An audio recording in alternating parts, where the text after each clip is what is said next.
Okay, this is a video to review factoring. We're going to go through each method and then we'll look at some combined questions as well. So part of it is recognizing the format. The first thing you need to remember is that we always do GCF first. No matter what method we're doing, we do the GCF first. So let's take a look at a problem like this. X squared minus 11x plus 28.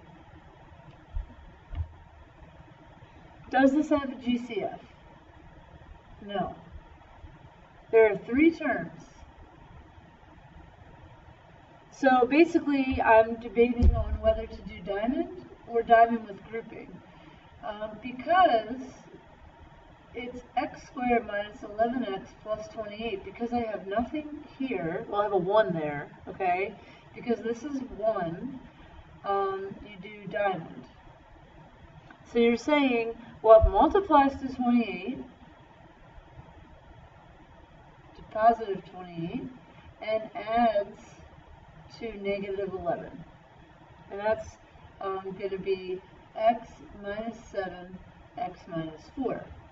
And stop there. Now let's say you had a question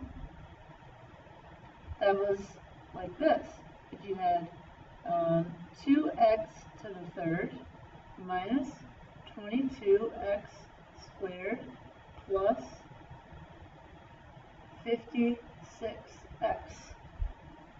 So you're first looking at this and you're saying it's three terms. So, and there's a number in front, but it's not squared. But you do have a GCF, and the GCF is 2x. So this leaves you with x squared minus 11x plus 28, which happens to be exactly the problem we just did. So I can now factor this one more step. So this was GCF, and now we're doing diamond. My diamonds are horrible.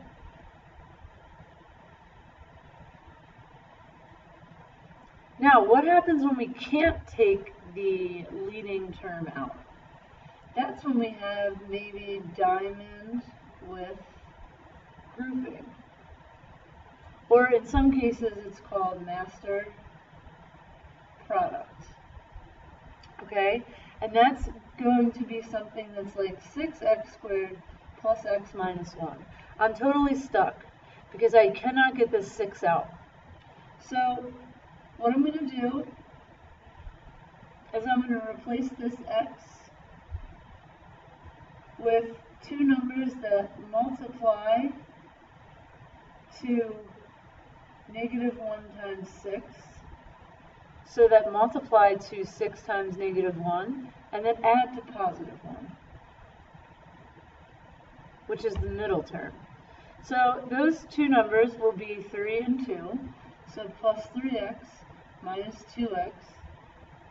And then I'm doing the GCF on the first two and the last two.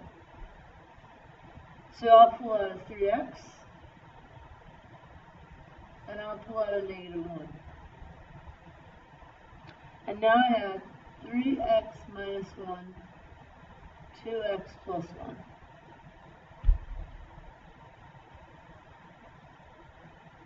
So the order doesn't matter. I can do 3 minus 2, or if I switch them, I still get the same answer. If I switch these two, I'll get 2x, 3x minus 1 plus 3x minus 1. That's still 2x plus 1, 3x minus 1. Okay, so that's diamond and diamond with grouping.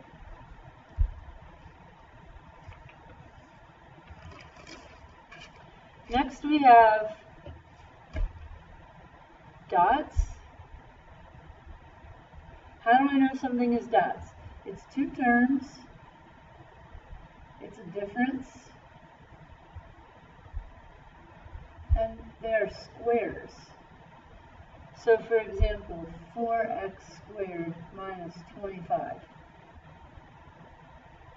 It's always going to be plus minus or it can be minus, plus. The order does not matter.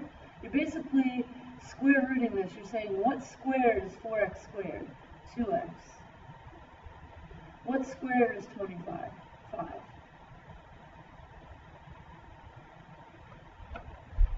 So that's dots. Be careful if you're given a dots problem like this. This looks like dots. And it is. But remember, you have GCF first. What is the GCF of this? 25x squared.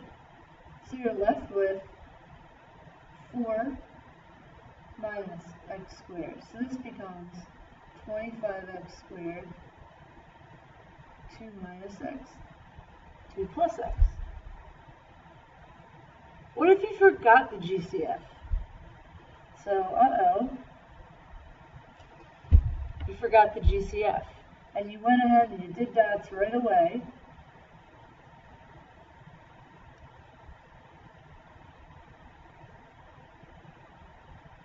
Is this wrong? No. Is it complete? No. Each of these has a GCF of 5x. So you would take 5x out of each of these, which would give you 25x squared. And then when I take 5x out of this, I get 2 minus x and 2 plus x. So you'll get to the same answer. You just have to be very careful. Alright, next we would have grouping. Grouping would be something maybe like 3x to the third minus 3x squared minus 2x plus 2. We always are going to try the first two and the last two and see if that works. So I'll pull out a 3x squared, x minus 1, pull out negative 1, x minus 1. This is a negative because I do negative, oh sorry, there's a 2 here. Negative 2 times x is negative 2x. Negative 2 times negative 1 is positive 2. So that gives me the same thing here and here. So this becomes x minus 1 and 3x squared minus 2. Now we should check this. Is this dots? It is 2 terms. It is a difference. However, 3 and 2 are not squares. So I can't do it. Not dots. It's close, but not quite.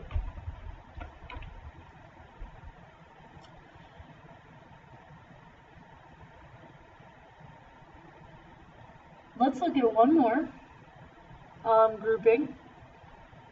How about something like 3x squared plus 10x to the third plus 5x to the fourth plus x? Is this grouping? Well, what do you notice about it first? Remember our rule. GCF first. There's a GCF of x. If I take that out,